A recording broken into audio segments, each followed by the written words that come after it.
지난주에 우리가 고난의 긴 터널을 통과하면서 저와 여러분들에게 반드시 필요한 것 두 가지가 있다고 말씀을 드렸습니다. 이 두 가지가 없으면 우리 믿는 사람들은 고난을 극복할 수도 없고 고난 가운데에서 승리할 수도 없습니다. 그래서 우리가 고난을 만났을 때 반드시 필요한 것 두 가지. 하나는 뭐예요? 인내하는 것입니다. 잘 참으셔야 됩니다. 참고 버티는 것도 믿음입니다. 믿음이 있기 때문에 참고 버틸 수가 있는 것입니다. 믿음이 없으면 포기하고, 믿음이 없으면 하나님을 버리고, 믿음이 없으면 신앙을 버리는 것이지만 믿음이 있다면 참고 견딜 수가 있습니다. 그래서 잘 인내하셔야 됩니다. 자, 그리고 그 다음에 필요한 것, 기도하는 것입니다. 기도하는 것입니다. 별 수 없어요. 고난이 올 때 우리가 잘 참고 늘 기도하면서 버텨야 됩니다. 고난을 이기는 다른 왕도가 없습니다. 고난을 이기는 다른 지름길도 없습니다. 잘 견디고 늘 기도하셔야 됩니다. 우리가 기도하면서 견디고, 기도하면서 고난을 극복하고, 기도하면서 고난 가운데 승리해야 하는 그 고난은 과연 어떤 고난일까요? 오늘 본문을 보면 우리가 인생을 살면서 당하는 고난을 세 가지로 구분해 놓고 있습니다. 우선 일반적인 고난이 있습니다. 그리고 육체적인 고난, 즉 질병의 고난이 있습니다. 그리고 마지막으로 영적인 고난이 있습니다. 이렇게 우리가 세상에서 당하는 모든 고난을 이 세 가지로 요약해 놓고 있어요. 일반적인 고난, 질병의 고난, 그리고 영적인 고난. 그리고 결론적으로 야고보는 이 모든 고난을 기도로 극복하고, 기도로 이겨내고, 기도로 견디고, 기도로 승리하라고 저와 여러분들에게 권면하고 있습니다. 자, 우리가 기도로 극복해야 하는 고난, 어떤 고난일까요? 첫째, 일반적인 고난이 있어요. 일반적인 고난. 이 일반적인 고난은 우리가 살면서 당하는 거의 대부분의 모든 고난을 이야기합니다. 내가 살면서 재정적으로 어려움을 당해요. 사람과 사람 사이에 관계적인 어려움을 당해요. 사업에 어려움이 찾아와요. 그렇게 우리가 당하는 모든 일반적인 고난들, 그 고난들을 이야기하는 것입니다. 자, 이 고난에 대해서 13절에서 이렇게 설명을 해놓고 있죠. 자, 13절 말씀 같이 한번 읽어보겠습니다. 시작. 너희 중에 고난을 당하는 자가 있느냐? 그는 기도할 것이요 즐거워하는 자가 있느냐? 그는 찬송할지니라. 자, 여기 보면 서로 반대되는 두 사람이 등장을 하죠. 어떤 사람이 등장합니까? 고난을 당하는 사람과 즐거워하는 사람이 등장을 합니다. 자, 그러니까 고난이라고 하는 단어의 반대 개념으로 야고보는 지금 뭘 이야기하고 있냐면 즐거움이라고 하는 단어를 이야기하고 있습니다. 그러니까 고난이 뭐냐? 고난은 내가 즐거워할 수 없는 모든 것, 그것이 다 고난이에요. 내가 즐거워할 수 없는 모든 것, 그것이 다 고난이라고 그렇게 이야기할 수가 있습니다. 내가 인생을 살면서 즐거워할 수 없고 기뻐할 수 없는 일, 그 일만 생각하면 내 입에서 웃음이 사라지고, 그 일만 생각하면 내 마음에 짜증이 밀려오고, 그 일만 생각하면 내 마음 가운데 있는 기쁨을 빼앗아가고, 그 일만 생각하면 내 마음에 있는 평안이 사라지는 것, 그 모든 것, 그것이 다 고난이다 라고 그렇게 이야기할 수가 있습니다.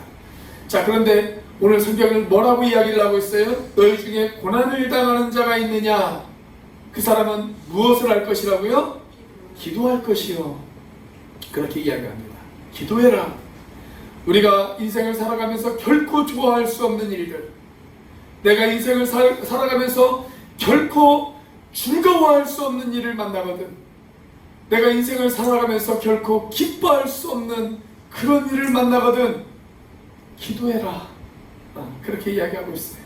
어쩌면 우리는 하루에도 몇 번씩이나 그런 일들을 만날 수 있습니다. 그런 일들이 찾아왔거든. 그런 일들을 만나셨거든. 여러분들 다른 생각하지 마시고 오직 한 가지만 생각하시기 바랍니다. 그래, 기도해야지. 기도해야지. 그렇게 생각하시고 당장 엎드리셔서 하나님 앞에 기도하시기를 바랍니다. 여러분, 고난이 내 삶의 장에 찾아오거든 그 고난이 쉬운 고난이든 아주 작은 미세한 고난이든 아니면 엄청나게 크고 무거운 고난이든 우리가 보여야 하는 반응 딱 한 가지 반응밖에 없습니다. 그것은 기도하는 것입니다. 기도하는 것입니다. 여러분, 이런 모든 고난을 이기는 유일한 방법 기도하는 거예요. 기도하는 거예요. 기도로 고난을 직면하고 기도로 그 고난을 버텨내고 기도로 그 고난을 극복할 수 있는 저와 여러분들이 되시기를 주님의 이름으로 축원합니다.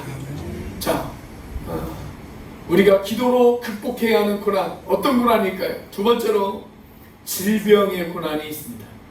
질병의 고난. 병이 와서 우리의 육체를 괴롭히는 그런 질병의 고난이 우리에게 찾아올 수도 있어요. 자, 14절 말씀 다 같이 한번 읽어보겠습니다. 시작.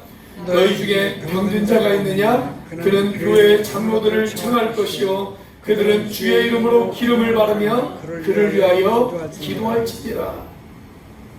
질병이 있거든 어떻게 하라고요? 기도해라. 그렇게 이야기합니다. 기도해라. 우리에게 질병이 찾아왔거든 여러분, 기도를 받으셔야 됩니다. 또 기도를 요청하셔야 됩니다.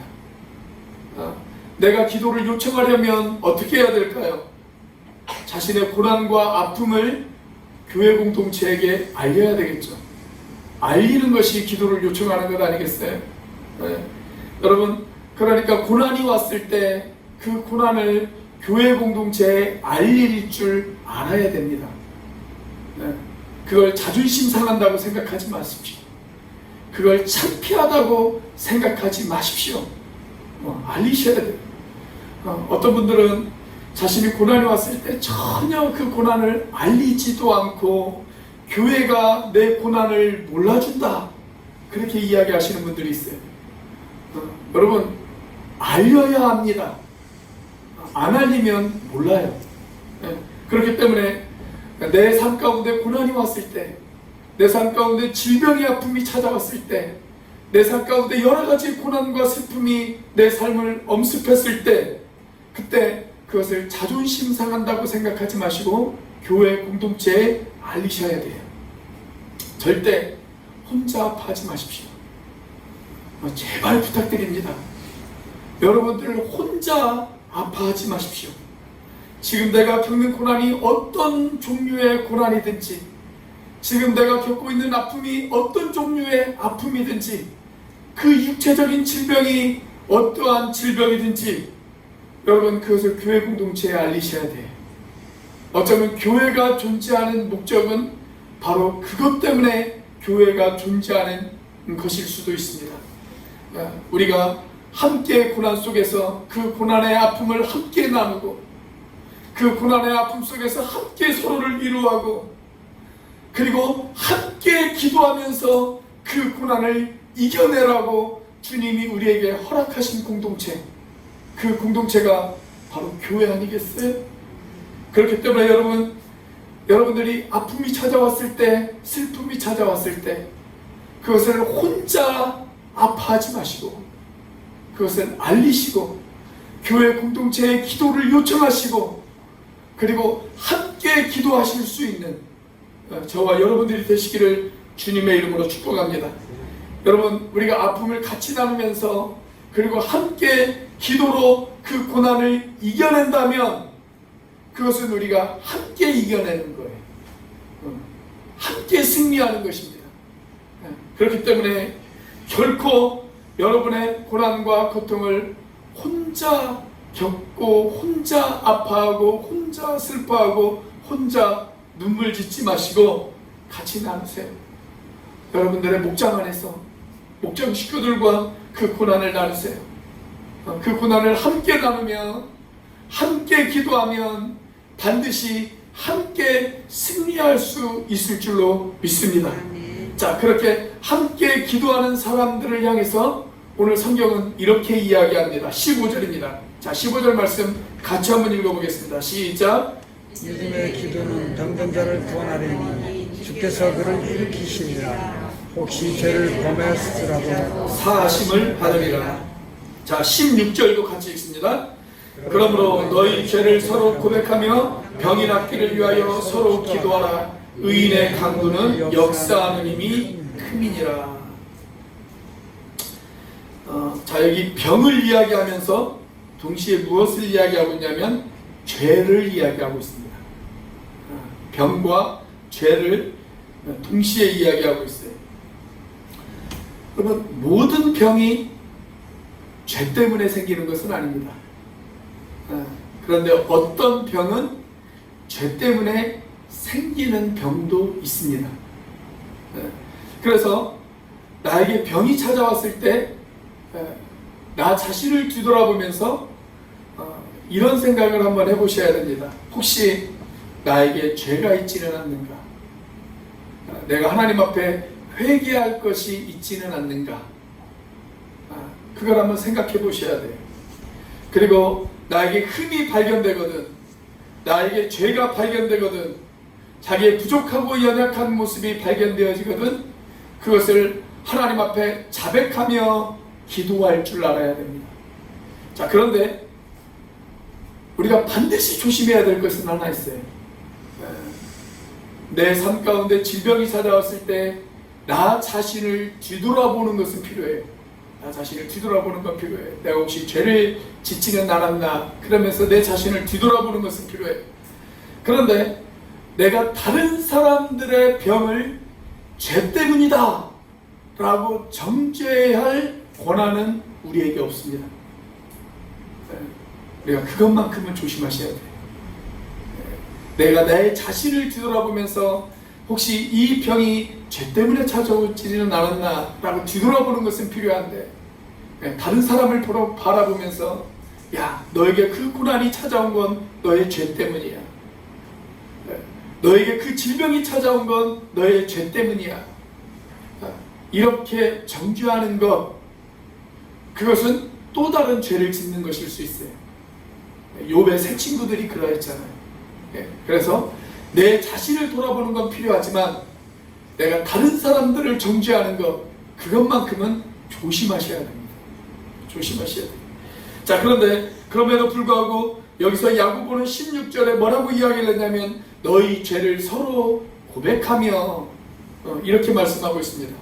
이 고백의 중요성, 제가 얼마 전에도 소개해드렸듯이 과거 평양 대부흥의 역사가 바로 이런 고백의 역사에서부터 시작이 되어졌어요. 서로 자기의 죄를 고백하면서부터 그 평양 대부흥 운동은 이 땅 가운데서 일어났습니다. 그래서 그 회개의 고백, 그 죄의 고백의 중요성, 그것은 우리가 결코 묵과할 수가 없습니다. 자, 그래서 그 고백을 통해서 과거 평양 대부흥 운동이 있었고, 그 고백을 통해서 그들은 모든 탐을 헐었고, 그 고백을 통해서 그들은 하나가 되어졌고, 그 고백을 통해서 그들은 놀라운 하나님의 은혜와 하나님의 부흥을 경험할 수가 있었던 것입니다. 그래서 이렇게 이야기를 합니다. 너희 죄를 서로 고백하며 병이 낫기를 위하여 서로 기도하라. 의인의 간구는 역사하는 힘이 큼이니라. 그렇게 이야기하고 있어요.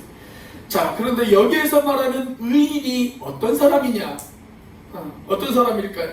여기에서 말하는 의인은 도덕적으로 윤리적으로 깨끗한 사람, 그런 사람을 말하는 것이 아닙니다. 여기에서 말하는 의인은 믿음으로 말미암아 구원함을 얻은 사람, 그 사람이에요. 하나님의 믿음으로, 하나님을 믿음으로 말미암아 의롭다 인정하심을 받은 사람, 바로 그 사람을 말합니다. 그 사람이 누구예요? 저와 여러분이에요. 저와 여러분이에요. 네, 그래서 여러분, 하나님 앞에 믿음으로 의롭다함을 받은 사람들이 누릴 수 있는 가장 최고의 특권, 그게 뭘까요? 기도하는 것입니다. 기도하는 것. 자, 여기에서 의인이 특별한 도덕적인 탁월성을 이야기하는 것이 아니다 라고 하는 것을 분명하게 해주는 말씀이 그 다음 구절에 등장합니다. 17절이에요. 자, 17절 말씀 같이 한번 읽어보겠습니다. 자, 17절 같이 읽습니다. 시작. 엘리야는 우리와 성정이 같은 사람이로되 그가 비가 오지 않기를 간절히 기도한 즉 3년 6개월 동안 땅에 비가 오지 아니하고. 자, 엘리야도 우리와 똑같은 사람이에요.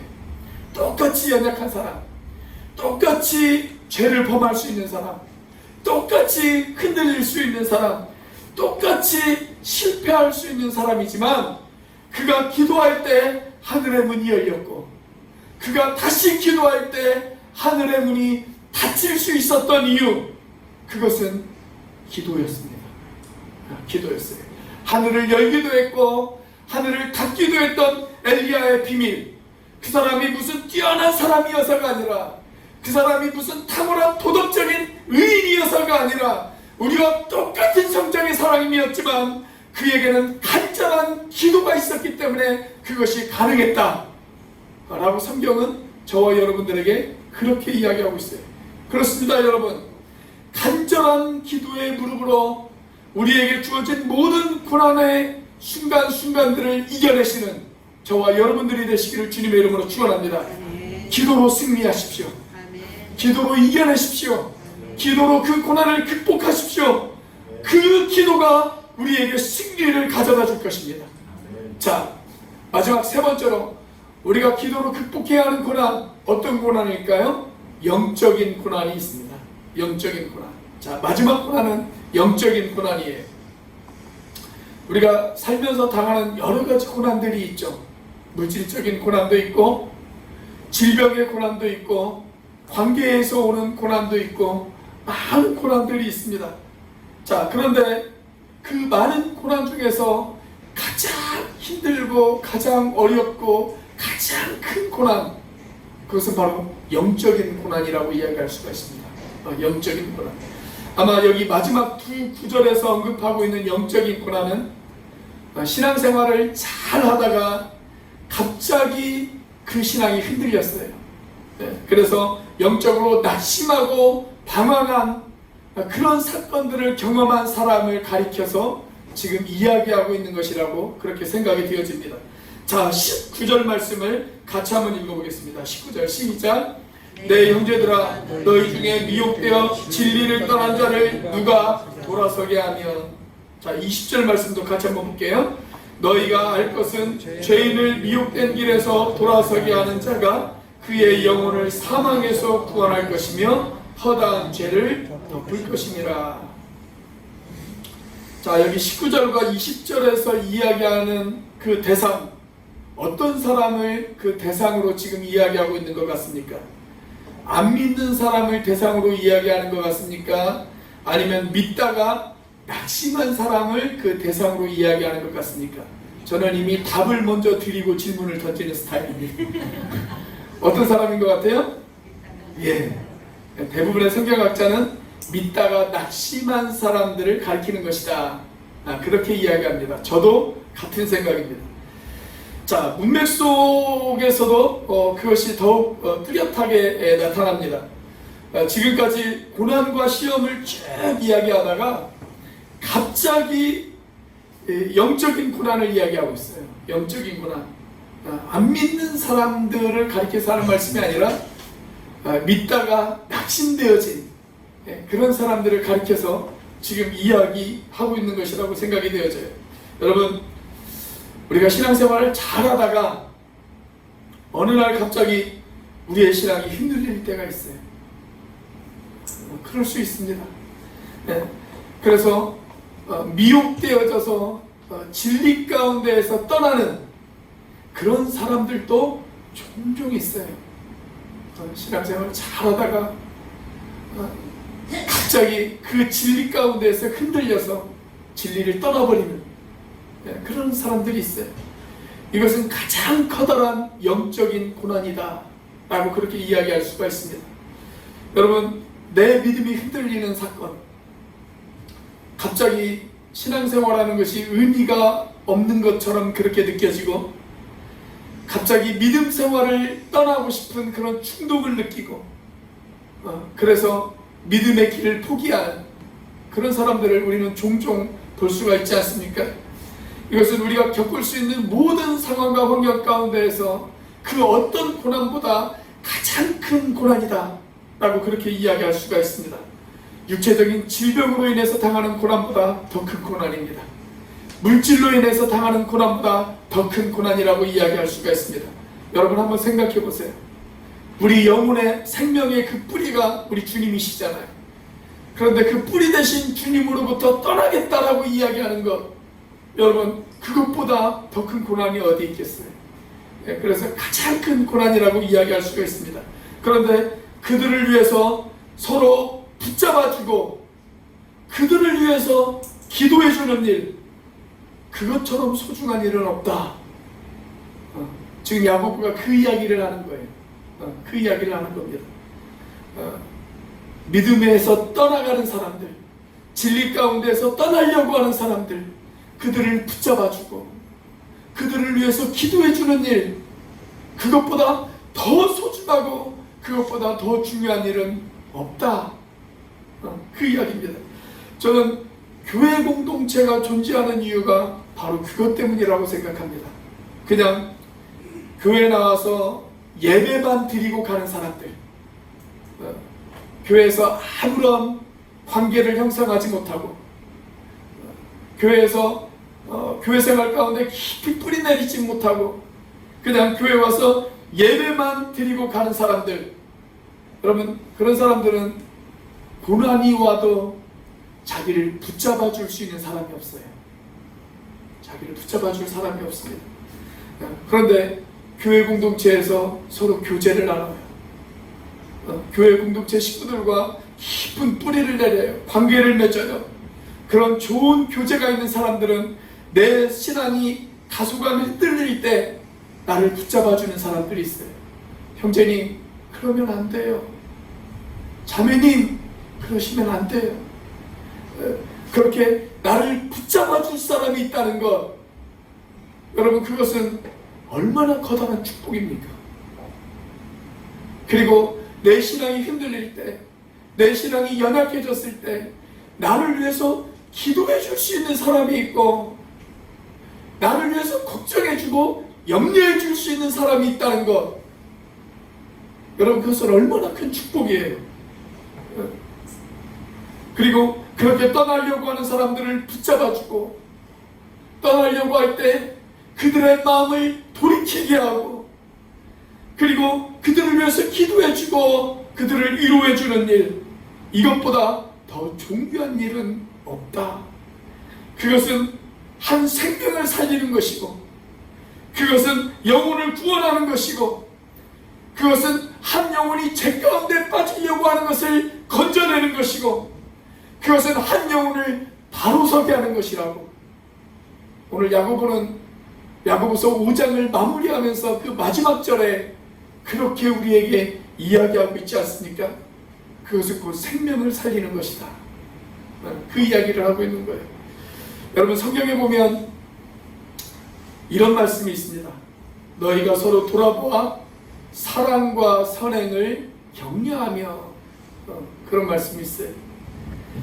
또 이런 말씀도 있어요. 선을 행하다가 낙심하지 말라. 그런 말씀도 있어요. 낙심하지 말라. 이 말을 뒤집어서 이야기하면 낙심할 수 있는 상황이 우리 가운데 찾아올 수도 있다라는 거예요. 그렇죠? 우리가 열심히 믿음 생활을 하는데 낙심할 수 있는 상황이 우리 가운데 찾아올 수 있어요. 낙심할 수 있는 상황. 그래서 옛날에 우리 믿음의 선배들은 열심히 신앙생활을 하다가 그 신앙을 떠난 사람들을 가리켜서 뭐라고 이야기를 했냐면 낙심자, 이렇게 이야기를 했습니다. 낙심자. 지금도 카톨릭에서는 그런 낙심자들을 뭐라고 이야기를 하냐면 냉담자 이렇게 이야기합니다. 냉담자.